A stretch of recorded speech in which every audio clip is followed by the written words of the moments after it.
नमस्कार. आजच्या भागामध्ये इथे गायत्री तेजसला म्हणत असते, की "तेजस, तू आता मानसीसाठी बॅग घेऊन जाणार आहेस ना? जाता-जाता मी तिच्यासाठी डबा करून ठेवलाय.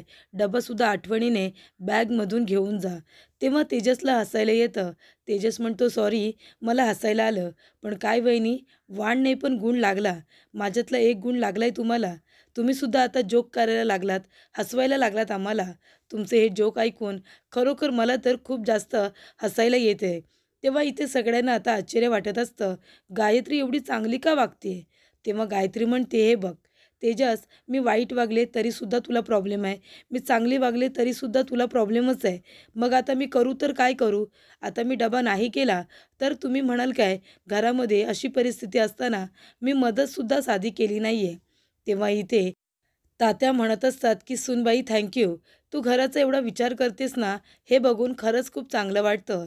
आणि खरं सांगू का, अशा कठीण प्रसंगामध्ये आपलं संपूर्ण कुटुंब असं एकत्र आहे, हे बघून मला पण खरंच खूप आनंद होतोय. म्हणजे आता मी डोळे मिटायला मोकळा, तुम्ही असेच एकत्र राहिलात तर. तेव्हा गायत्री म्हणते, "तात्या, असं काय बोलताय? अहो, तुम्ही आम्हाला हवे आहात. तुम्ही आपल्या घरातला एक महत्त्वाचा भाग आहात. तुम्ही वडीलधारे आहात आणि तुम्ही कुठे जायच्या गोष्टी करताय आणि हे माझं कर्तव्यच आहे. मला नाही भान असणार परिस्थितीचं, तर कुणाला असणार? आणि तुम्हीसुद्धा मला या घरातली एक जबाबदार व्यक्ती समजता मग मला घरातली जबाबदारी घ्यायला नको का? तुम्हीसुद्धा बसा, मी तुमच्यासाठी चहा आणते." असं गायत्री म्हणून जाते. तेव्हा सगळ्यांना तिच्या वागण्याचं फार आश्चर्य वाटत असतं. तेव्हा नंदू म्हणत असतो, की "नाही, आता एवढ्या लांबून आलोय, तर संपदाताई कधी येतील? त्यांच्याकडे थोडं काम होतं." तेव्हा शोभा म्हणत असते, "काम होतं का तिच्याकडे? पण तिला उशीर होणार आहे यायला. तुम्ही जा ना. आता काही जेवून जाताय?" तेव्हा इकडे आता नंदू म्हणत असतो, की "नाही, एवढ्या लांबून आलो होतो, तर येता-येता माझ्याकडून आणि साहेबांच्या कामगारांकडून मी काही मदत आणली त्यांच्यासाठी. म्हणजे आता जास्त काही खर्च आम्ही करू शकत नाही. पण कसं आहे ना, मुंबईला एवढ्या मोठ्या हॉस्पिटलमध्ये मानसीताई आहेत. खर्च किती झाला असेल, तेव्हा त्यांना मदत म्हणून फुल ना फुलाची पाकळी घेऊन आलो आहे माझ्याकडून आणि कामगारांकडून. हे एवढे पैसे त्यांना द्यायचे होते." शोभा म्हणते, "मी देईन ना, मी देईन हे पैसे. तुम्ही अजिबात काळजी करू नका." तेव्हा नंदू म्हणतो, "खरंच द्याल ना तुम्ही पैसे? पण आता मी इथे आलो आहे. गावाला जायला माझी एस-टीसुद्धा जरा उशिराच आहे. आता आलो आहे तर थोडं 2 घास खाऊनच जाईन. तोपर्यंत संपदाताई येतीलच ना, मग त्यांना भेटूनच जाईन. थोडा वेळ इथेच थांबतो." तेव्हा शोभा म्हणते, "अहो कशाला? पैसे तर मी देईन आणि तुम्हाला उशीर होईल उगाच. तुम्ही जा बरं. संध्याकाळ झाली तर गावी कसे जाणार? तुम्ही एक काम करा, हे घ्या. हे ₹100 घ्या आणि बाहेरच काहीतरी खा आणि गाडीला बसा." तेव्हा नंदू म्हणतो, "नाही, नाही, हे कामगारांचे पैसे आहेत. मी हे पैसे नाही घेणार. मला पाप लागलं तर? नाही, नको, नको. पण आता आलो होतो तर थोडा वेळ थांबलो असतो ना, त्यांना भेटूनच गेलो असतो." तेव्हा शोभा म्हणते, "कशाला? आता संपदा हॉस्पिटलमधून येईल. तिला किती उशीर होतोय काय माहिती. तुम्ही गेलात तर बरं होईल." तेव्हा नंदू म्हणतो, "बरं, बरं, ठीक आहे. आता निघतो मी. त्यांना सांगा मी आलो होतो आणि पैसे आठवणीने द्या." तेव्हा इथे आता शोभा म्हणत असते, की "गायत्री कंजूस आहे, पण वाह, वाह! फुकटमध्ये किती पैसे भेटले मला. या पैशांचं नक्कीच आता काहीतरी करायला हवं." तर तेजस मानसीची बॅग भरत असतो हॉस्पिटलमध्ये जाण्यासाठी. तिचे ड्रेसेस घेत असतो. तो म्हणतो, "कुठला ड्रेस घेऊ? त्यांना हा रंग आवडेल का?" "नाही, नको. मला तर काही कळत नाही आहे." त्या चांगले 4-5 ड्रेसेस घेतो. त्यांना जे आवडतील ते कपडे ते घालतील. तेव्हा ते 4-5 ड्रेस आता तो बॅगमध्ये भरतो. नंतर तो विचार करतो, की मला तर काही कळत नाही आहे. या मुलींची बॅग भरायला किती डोकेफोडी करायला लागते. मुलांचं आपलं बरं, 2 ड्रेस कोंबले की कशावर ना कशावर काहीतरी मॅचिंग होतंच. पण मुलींचं बापरे! सगळं काही त्यांना मॅचिंग हवं. तेव्हा इथे तेजस आता 4-5 ड्रेस बॅगमध्ये भरतो. तो म्हणतो, "हॉस्पिटलमध्ये कानातले बांगड्या वगैरे घालून देतील का?" त्यांचा हा बॉक्ससुद्धा मी घेतो. तर इकडे तिला कानातले वगैरे घालण्यासाठी त्याने तो बॉक्ससुद्धा बॅगमध्ये ठेवलेला असतो. नंतर म्हणतो, की "अजून काही राहिलंय का?" तो म्हणतो, की "गायत्री वहिनीने डबा केलाय ना, डबा विसरायला नको. तो आठवणीने ठेवायला हवा. कधी नव्हे ते आज त्यांनी मानसीची काळजी घेतली आहे." तेव्हा तो आता किचनमधून डबा घ्यायला जातो. तर इथे भाजी चपातीचा डबा गायत्रीने किचनमध्ये भरून ठेवलेला असतो. तो घेण्यासाठी तेजस तिथे आलेला असतो. तेजस म्हणतो, की "हे गिफ्ट तर रणजितरावांनी दिलं होतं ना? अजून मानसीने खोलूनसुद्धा बघितलं नाही आहे." तेव्हा तो आपल्याबरोबर ते गिफ्ट बाहेर घेऊन येतो आणि उघडतो आणि बघतो तर काय त्याच्यामध्ये एक खूप छान अशी मऊगार उशी असते. बी माय स्पेशल फ्रेंड असं त्याच्यावरती लिहिलेलं असतं. तेव्हा तेजस म्हणतो, रणजितरावांनी ही उशी मानसी यांना दिली. त्यांनी बघितलीसुद्धा नाही आहे. ही पण घेऊन जाऊ का? म्हणजे ही त्यांना आवडली तर डोक्याखाली घेतील आणि त्यांना आवडली तर जवळ ठेवतीलसुद्धा, हो की नाही? तेव्हा ती उशीसुद्धा त्याने बॅगमध्ये टाकलेली असते. संपदा म्हणत असते, मानसी, तेजसराव तुझ्याशी काही बोलले का? तेव्हा मानसी म्हणते, कशाबद्दल? तेव्हा संपदा म्हणत असते, अगं तुम्ही एवढ्या घाईघाईने भेटला होतात, काहीतरी बोलला असेलच ना? तेव्हा मानसी म्हणते, नाही ना आई, तुला माहिती आहे का, तेजस माझ्यावरती रागवले होते. कारण त्यांना मी सांगायच्या आधीच कळले की मी रणजितच्या ऑफिसमध्ये काम करते. आधी तर ते रागवले होते, पण आता नाही. मी त्यांना सांगितलं, आता ते माझ्यावरती नाही रागवलेत आणि माझी काळजीसुद्धा खूप घेत आहेत. तेव्हा संपदा म्हणते, म्हणजे याच्या व्यतिरिक्त तुमचं काही बोलणंच झालेलं नाही आहे का? तेव्हा मानसी म्हणते, नाही ना, कुठल्याच बाबतीत बोलणं नाही झालं आहे. तू काय विचारतेस? कारण मी भेटायला येत होते आणि त्याच्या आधीच टेम्पोची मला धडक बसली आणि माझा अपघात घडला. म्हणजे आमचं बोलणं अजिबात झालेलंच नाही आहे. तेव्हा इथे तेजस हॉस्पिटलमध्ये आलेला असतो. तो म्हणतो की चला आता मी आलो आहे, तुम्ही आता जा बरं घरी. तेव्हा संपदा म्हणते, तुम्ही आलासुद्धा, आराम करायचा ना जरा.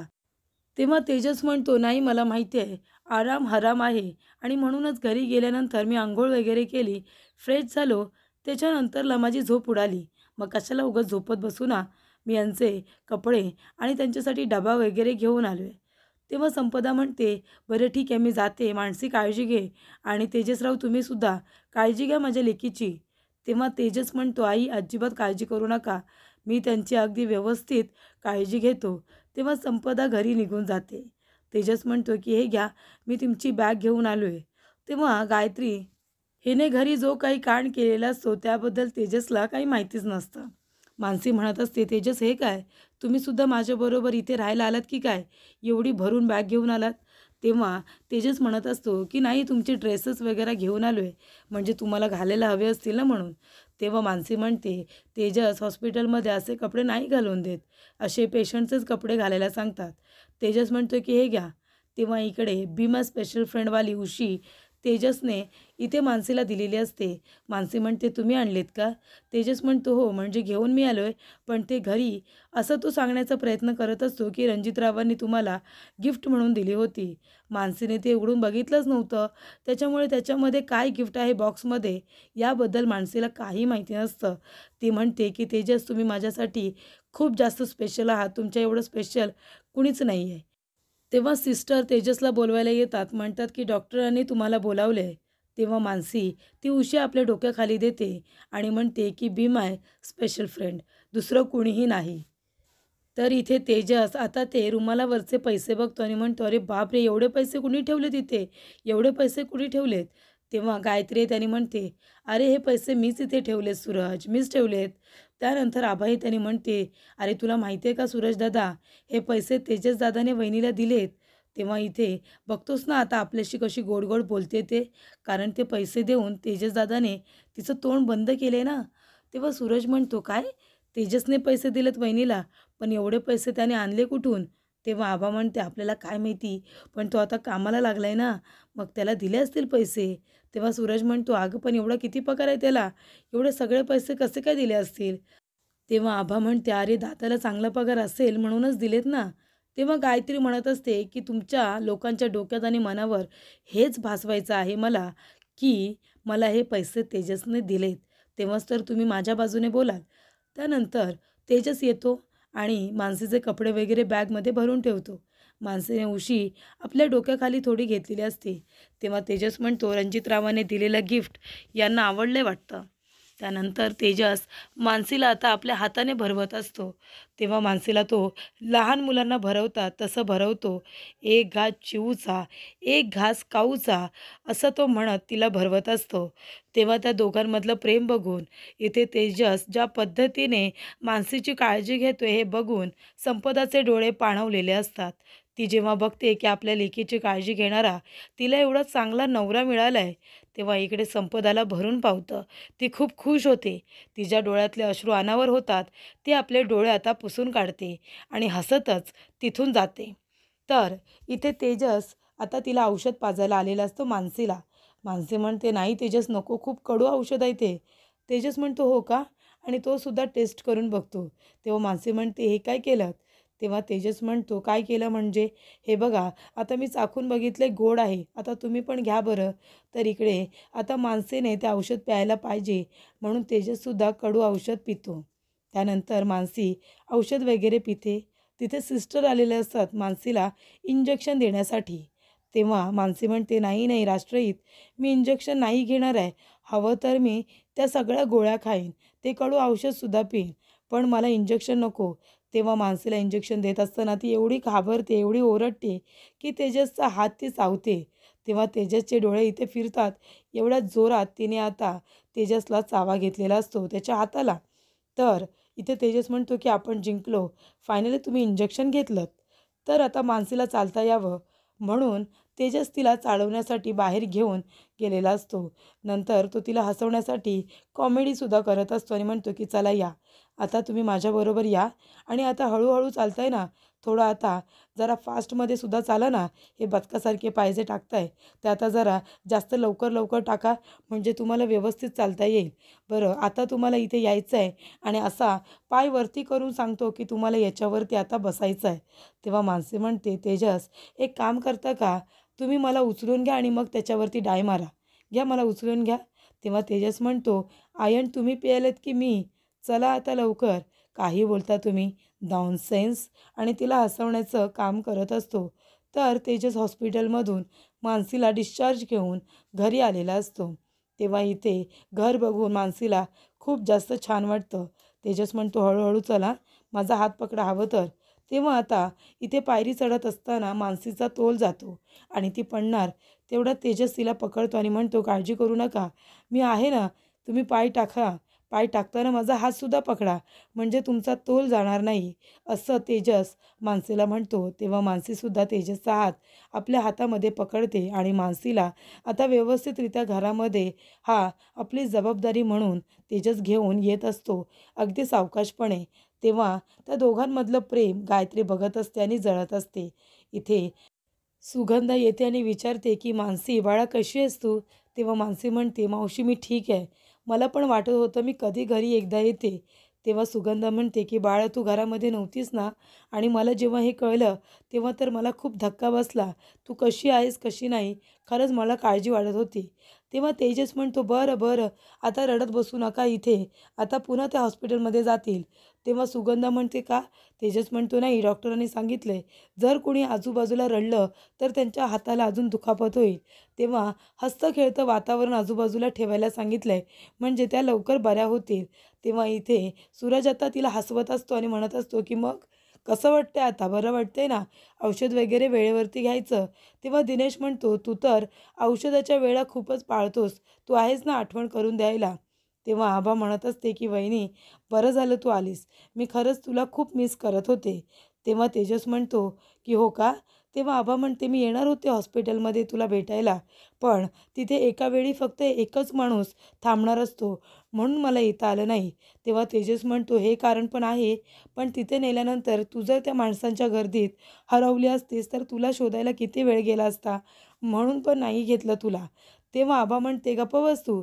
तेव्हा तेजस म्हणतो, "आता वहिनी आली आहे ना तुझी घरी, आता त्यांच्याबरोबर छान गप्पा मार, टाईमपास कर." तेव्हा आभा म्हणते, "हो, मी तिला जाईन भेटायला तिच्या रूममध्ये, तिची काळजी घ्यायला जाईन, तिथे टाईमपास करायला नाही, कळलं का तुला?" तेव्हा तेजस म्हणतो, "बरं, ठीक आहे बाबा, तुला गप्पा मारायच्या नसतील ना तर काळजी घे. मी काही म्हणत नाही आहे तुला, माझी काही हरकत नाही आहे." तेव्हा इकडे आता खूप जणं मानसीजवळ चांगलेच बोलत असतात, कारण मानसीने तेजसचा जीव वाचवलेला असतो. तेव्हा इकडे गायत्री म्हणते, की "बोला, सगळे कौतुक करा, नंतर सगळेजण तिच्यावरती रागवणारच आहात." तर पुढील भागामध्ये तेजस मानसीला म्हणतो, की "चला आपण जाऊया." तेव्हा घरात येत असताना गायत्री म्हणते, की "थांबा." तेव्हा तेजसला वाटतं, की आता हिने काय नवीन नाटक काढलं आहे. तेव्हा सुगंधा म्हणते, "काय झालं सूनबाई?" तेव्हा गायत्री म्हणते, "आता हॉस्पिटलमधून ती मानसी घरामध्ये येते, मग तिचं औक्षण करायला नको का?" तेव्हा गायत्री मानसीकडे तेजसकडे बघताना म्हणते की तुमच्या या जोडीला आहे ना मीच दृष्ट लावणार आहे. दोघांमधलं प्रेम खूपच जास्त वाढत चाललं आहे. जवळीकता वाढायला चालली आहे. म्हणून तुम्हाला दोघांना आता एकमेकांपासून वेगळं करायला हवं असं गायत्री आपल्या मनातल्या मनातच म्हणत असते.